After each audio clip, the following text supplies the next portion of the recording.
Hey guys, welcome back to my channel. Today I'm reviewing the Ozweegos. The second pair finally arrived in the mail, so now I have the two different colorways of them. So I have this white pair here. It uses the same materials as the original Ozweegos, and I've also got this grey pair. Now this is a fully leather one, so it does not use the same materials, although the design of it is still based off the same shoe. I got both of these for about $110 each on sale from Culture Kings, and as you know I love a good deal, so when I saw these I really couldn't pass them up. These are probably my favourite shoes I've ever had. The look and the feel of them are just so nice, and I'll explain a bit more later, but for now let's get into a little bit of history. The original Ozweego was released in 1996. It was originally a much chunkier running shoe.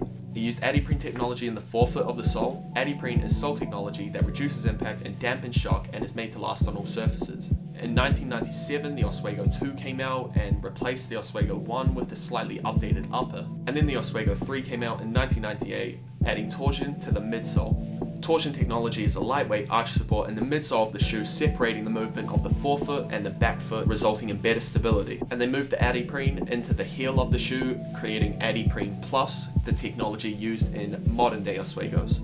Then in 1999, they came out with the Ozweego 4, which was essentially a combination of the last three pairs. And in the early 2000s, they came out with the Ozweego Millenniums. And then in 2013, Raf Simons collabed with Adidas to create the Raf Simons Ozweegos. These shoes are considered by many to be the start of the chunky sneaker trend. And after the success of that shoe, Adidas decided to bring out a modernized version of the Ozweego 3. If you'd like to hear more in depth about the history of the shoe, then please drop a comment below and I'll get onto that for you.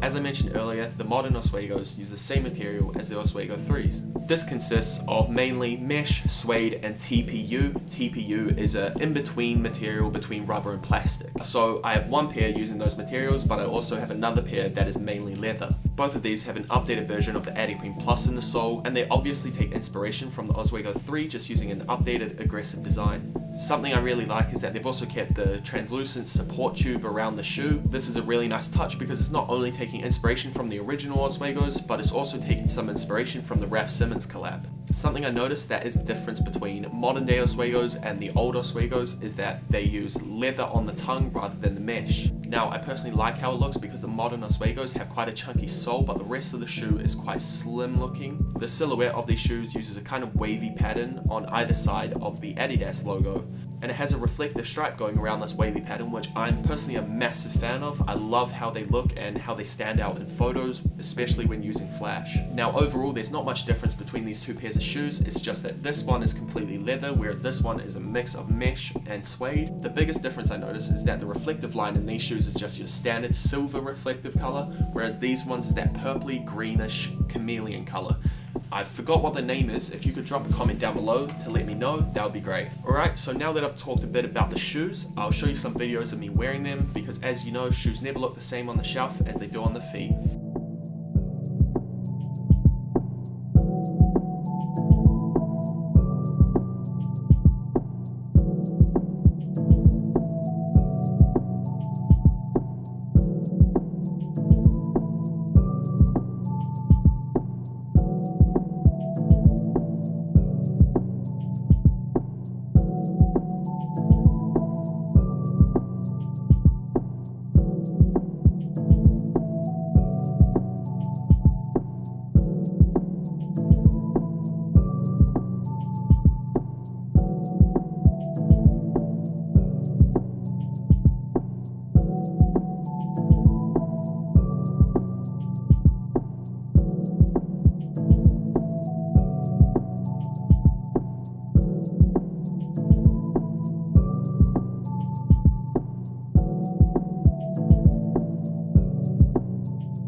Alright, that was me wearing them so you can have a bit of a better idea of how they look when they're on the feet. I'm not sure how well you can see it in the video, but the soles are quite creased. That's just because I've been wearing them for a while. I've been wearing the white ones quite a lot while I waited for the grey pair to arrive, and as soon as I got the grey pair, I started wearing them just so I could give you a proper review of how they actually feel and the comfort of them. I can say that these are easily as comfortable as the 997 Sports, much more comfortable than the Keanos. And so far, I have not actually seen a pair of shoes that I like the look of better. These are honestly my favorite shoes that I've ever worn. Although, I do wish I could find some more colorways. I'm not sure if I'm just too late to get more colorways or I can't find all the collabs or something, but from the stores I've looked at, there's not actually too many colorways to choose from. Now, the look of these shoes, I have to give it a 10 out of 10, just because I think they look so original, and I also think that they look so clean as well. I don't actually know what I could improve in this silhouette, whereas other sneakers, there's always one or two things that I can see to improve. And like I said, they're just such an original design. I've not seen any shoes that actually look anything like these before.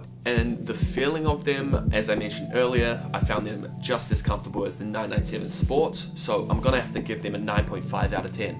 This white pair I found extremely comfortable from the get-go. I didn't have to wear them in at all, and I found that they just fit my feet straight away.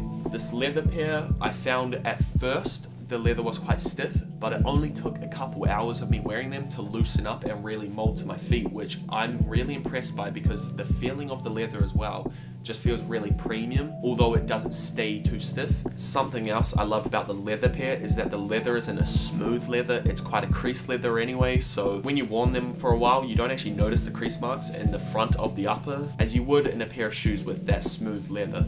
These shoes are definitely worth the money at full price. They're just so clean, they look so sick, and everything about them is just really nice. And if you see them on sale like I did for about $100, then you would be stupid not to buy them, considering they usually retail for over $200. I'm definitely keeping my eye out for more pairs just because I love these shoes so much, and they suit pretty much any outfits that I wear. But that's it for today, guys. Thank you for watching. Please like and subscribe if you enjoyed the video, and comment down below any shoes you'd like me to review in the future. So on my next shoe review, I'm going to be reviewing the New Balance 990s. I got these second hand for a really good price considering how expensive they are at full price. Anyway, thank you for watching, and I'll catch you later.